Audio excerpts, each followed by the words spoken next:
Одинокий кран и пустая коробка. Пока здесь так. Это долевой дом на Читаева, который застройщик Свей обещал сдать еще в 2014-м. С тех пор ждут и жители. Абсолютно ничего не делается. Движения никакого нет. Кран стоит, как стоял. Нет ни работы, ни каких-то видимых предпосылок ее начать. По плану это должна была быть одна из немногих густонаселенных многоэтажек города. Но сегодня из 18 этажей по плану готовы максимум 6 этажей каркасов.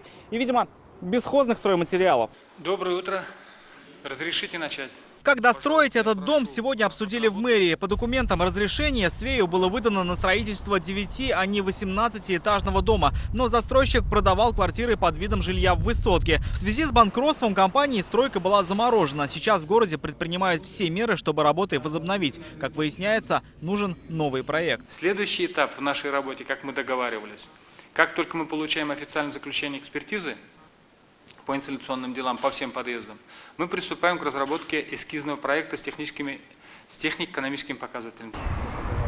Другое дело в доме по Чистопольской. Здесь тоже обанкротился застройщик Макстрой, но прошлой осенью к стройке город подключил другую компанию, и дело пошло. Теперь все идет по графику. В этом году начались работы, и результаты работы видны. Облицовка улучшается здания. А с ней и сроки, в которые сюда смогут заселиться. По плану дом рассчитан на 320 квартир участников долевого строительства. Рамиль Шайдуллин, Вадим Илларионов, ТНВ, Казань.